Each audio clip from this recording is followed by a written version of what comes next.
नमस्कार दोस्तों। आज हम डीआरडीओ द्वारा डेवलप एक नई दवा जिसको हम 2DG बोल रहे हैं उसके बारे में बात करेंगे। पिछले 2 दिनों से ये दवा बहुत ज़्यादा सुर्खियों में है कि ये कोरोना के पेशेंट के लिए एक वरदान साबित होगा। तो आइए हम जानते हैं कि ये 2DG दवा क्या है, कैसे काम करता है और कब तक मार्केट में आने की इसकी पॉसिबिलिटी है। जैसा कि हम जानते हैं कि 2DG का मेडिकल में यूज ये फर्स्ट टाइम नहीं है। इसके पहले भी as a marker cancer patient में ये यूज किया जा चुका है और बहुत दिनों से यूज हो रहा है। इसका मेडिकल इंपॉर्टेंस बहुत पहले से हमको मालूम है। पिछले साल जब कोरोना का फर्स्ट वेव आया तो पतंजलि ने भी ये बोला था कि 2DG जो है वो कोरोना के पेशेंट को दिया जा सकता है, लेकिन तब उनका हाइपोथेसिस करंट हाइपोथेसिस से अलग था। उसके बारे में हम जानेंगे। उन्होंने कहा कि 2DG जो है वो कोरोना वायरस को डायरेक्टली मारता है, जबकि ऐसा नहीं है। उसका फंक्शनिंग, वो what is the molecular mechanism, वो हम आगे समझेंगे। तो ये जो दवा है 2DG वो डेवलप किया गया है कंबाइंडली 3 इंस्टीट्यूट के द्वारा, DRDO, CCMB and doctor Reddy laboratory. DRDO के डॉक्टर अनिल कुमार मिश्र ने यह कॉन्सेप्ट एंड प्रपोजल एक डेवलप किया कि 2DG को हम कोरोना के पेशेंट को दे सकते हैं, जिसका primary laboratory experiment CCMB Hyderabad में परफॉर्म किया गया और यह पाया गया कि यह कोरोना के वायरस को बहुत हद तक इन लेबोरेटरी सक्षम है उनके ग्रोथ को, उनके प्रोपागेशन को रोकने के लिए। उसी आधार पर, उसी रिजल्ट के आधार पर डीआरडीओ ने उसे क्लिनिकल ट्रायल के लिए एप्लीकेशन डाला, फेज 2, और उन्हें परमिशन मिला क्योंकि CCMB में जो रिजल्ट मिला था वो बहुत ही अच्छा रिजल्ट था। वो रिजल्ट के आधार पर उनको क्लिनिकल ट्रायल का परमिशन मिल गया। तो क्लिनिकल ट्रायल में फेज 2A होता है और phase 2B and then phase 3 final trial होता है।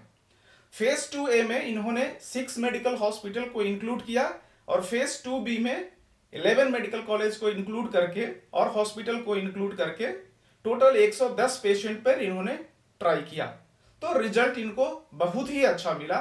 तो फिर से इनको फेज 3 क्लिनिकल ट्रायल का परमिशन मिल गया, जिसमें इन्होंने देश के बहुत सारे स्टेट के लगभग 27 हॉस्पिटल्स एंड मेडिकल कॉलेज में उन्होंने क्लिनिकल ट्रायल किया फेज 3 का 220 पेशेंट के ऊपर, और फिर से पहले की तुलना में इन्हें ज्यादा इंकरेजिंग रिजल्ट मिला।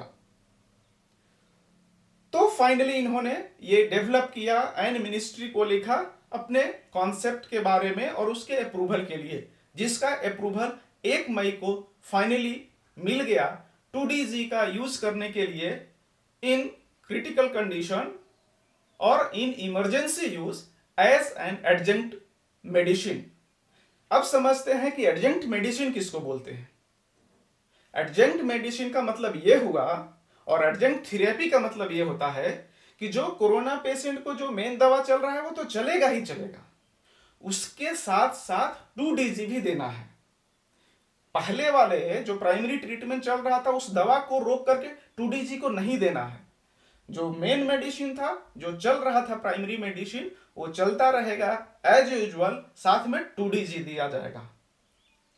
तो रिजल्ट क्या था, और आइए हम समझते हैं कि ये काम कैसे करता है 2DG। जैसा कि हम जानते हैं, ये सारे बायोलॉजी में सब लोग जानते हैं, 10th में सब लोग पढ़े होंगे कि जब हम ग्लूकोज लेते हैं तो ट्रांसपोर्टर के थ्रू वो सेल में जाता है जहां पर उस ग्लाइकोलिसिस होता है, और ग्लाइकोलिसिस के बाद ATP और NADPH पायरुवेट आदि बनते हैं। अब क्या है 2DG है, वो क्या है, एनालॉग है, अलग नहीं है, वो एनालॉग है ग्लूकोज का। तो जो ग्लूकोज के लिए ट्रांसपोर्टर है वही उसको सेल के अंदर लेके चले जाते हैं। अब सेल के अंदर जब चला गया वो, तो अब उसको क्या होना है, अगर एनर्जी बनाना है सेल को तो उसको ग्लाइकोलिसिस में जाना होगा। लेकिन ये 2DG है जहां पर 2 हाइड्रोक्सिल मॉलिक्यूल जो है वो हट करके उसके जगह पर 2 ऑक्सीजन मॉलिक्यूल आ जा रहे हैं। तो ग्लाइकोलिसिस में पार्टिसिपेट नहीं करता है। जब ग्लाइकोलिसिस में पार्टिसिपेट नहीं करता है तो एनर्जी जनरेट नहीं होगा, और जब एनर्जी जनरेट नहीं होगा तो उसका नुकसान क्या है वायरस के ऊपर, उसको समझते हैं। होता क्या है कि वायरस का अपना कोई एनर्जी जनरेशन का मैकेनिज्म होता ही नहीं है। वो जिस सेल में रहता है उसी सेल का एनर्जी यूज करता है अपने संख्या को बढ़ाने के लिए, अपने रिप्रोडक्शन और एप्लीकेशन के लिए। वो सेल का जो एनर्जी है उसी को यूज करता है। अब क्या है, 2DG चला गया है सेल में, ग्लूकोज भी है 2DG भी है, दोनों है, या सिर्फ 2DG है ग्लूकोज के जगह पर। तो होगा क्या, जब ग्लाइकोलिसिस में ग्लूकोज आता है तो ग्लूकोज मॉलिक्यूल हेक्सोकाइनेज के साथ जाकर के बाइंड करता है और आगे का ग्लाइकोलिसिस परफॉर्म करता है। 2DG क्या कर रहा है कि हेक्सोकाइनेज के साथ जाके बाइंड कर दे रहा है। तो हेक्सोकाइनेज के साथ जब बाइंड कर जा रहा है तो वो ये रहा है कि वो एनर्जी जनरेशन जो है वो एनर्जी जनरेशन को रोक दे रहा है। बाइंड कर गया तो ग्लूकोज कहां बाइंड करने का जगह ही नहीं है। तो जब बाइंड करने का जगह नहीं है तो एनर्जी नहीं जनरेट कर पाता। तब एनर्जी नहीं जनरेट हो रहा है तो वायरस को एनर्जी नहीं मिलेगा, वायरस को एनर्जी नहीं मिलेगा तो आगे की अपनी संख्या को वो बढ़ा नहीं पाता है। यही हो रहा है, और जिसके कारण फाइनली क्या हो रहा है कि वायरस धीरे धीरे उसका लोड कम होते जा रहा है और पेशेंट का जो है वो जो उसके नॉर्मल ब्रीदिंग प्रोसेस या उसका एबिलिटी ऑफ और इम्यून सिस्टम रिगेनिंग जो है वो बढ़ जा रहा है। यह भी देखा गया है कि जब हम 2DG देते हैं तो 3 दिन के अंदर पेशेंट का ऑक्सीजन के ऊपर डिपेंडेंसी कम हो रहा है। ये इसका ज्यादा डिस्कशन हो रहा है। ऑक्सीजन, ये देखा गया है कि 3 दिन के अंदर 42 to 45% तक एनर्जी पर, ऑक्सीजन पर पेशेंट का डिपेंडेंसी, जिसको मेडिकल ऑक्सीजन बोल रहे थे, जो बाहर से दिया जा रहा था, वो कम हो रहा है। इसका मतलब यह हुआ कि एवरी 2 डोज में पेशेंट का ऑक्सीजन के ऊपर 15% डिपेंडेंसी कम हो रहा है, जो बहुत बड़ी बात है। फिर यह भी देखा गया है कि जो RT-PCR नेगेटिव रिजल्ट आते हैं, जब हम कोरोना से पॉजिटिव होते हैं तो हमें बाद में एक बार और टेस्ट कराना पड़ता है, और अगर नेगेटिव आते हैं तब हमको डॉक्टर ग्रीन सिग्नल देते हैं कि आप यू हैव रिकवर्ड।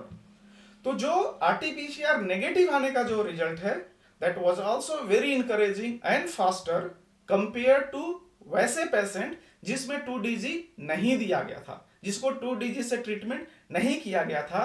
उसमें जो रेट था, जो RT-PCR जो नेगेटिव आ रहा था, वो ज्यादा टाइम ले रहा था जब हम कंपेयर करते हैं वैसे पेशेंट का इसमें 2DG medicine as adjunct therapy दिया गया था। अब अगला सवाल उठता है कि ये हमारे पास कब तक अवेलेबल हो पाएगा। तो जैसा कि स्टेटमेंट आया है DRDO का एंड डॉक्टर रेड्डी लेबोरेटरी का, within a month we are going to get this medicine. Next सवाल उठता है कि ये किस पेशेंट को दिया जाएगा। तो जो भी फेज 2 एंड फेज 3 जो ट्रायल हुआ था, क्लिनिकल ट्रायल जो हुआ, वो मॉडरेट एंड सीवियर पेशेंट में किया गया था। 65+ वालों एज को भी दिया गया था और 40+ वालों को भी दिया गया था। तो ये इसका रिजल्ट ऑलमोस्ट सारे एज ग्रुप में, with starting from the initial stage of corona infection to severe infection, सब में रिजल्ट इनकरेजिंग मिला था। इसलिए ये सारे एज ग्रुप को दिया जा सकता है और सारे एज ग्रुप को इसका बेनिफिट मिलने वाला है। नेक्स्ट सवाल उठता है कि क्या इसके लिए भी हमें किसी देश के ऊपर रॉ मटेरियल के लिए डिपेंड करना पड़ेगा। तो ऐसा बिल्कुल ही नहीं है, क्योंकि यह ग्लूकोज का एनालॉग मॉलिक्यूल है और ग्लूकोज हमारे देश में मोर देन इनफ है। तो किसी पर हमको, किसी के ऊपर इस दवा को बनाने के लिए डिपेंड होने की जरूरत नहीं पड़ेगी।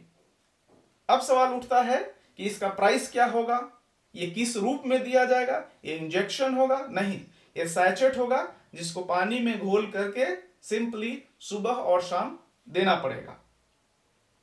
इसका कोई साइड इफेक्ट, तो अभी तक इसका कोई साइड इफेक्ट रिपोर्ट नहीं किया गया है। Last but not the list, अब हम आते हैं डॉक्टर अनिल कुमार मिश्र। हम सबों को उन्हें नमन करने का जरूरत है, उन्हें थैंक यू बोलने का जरूरत है कि इस विपरीत परिस्थिति में वो एक आशा की किरण लेके आए हैं हम सबों के लिए। तहे दिल से हम सभी उन्हें धन्यवाद करते हैं। Thank you so much.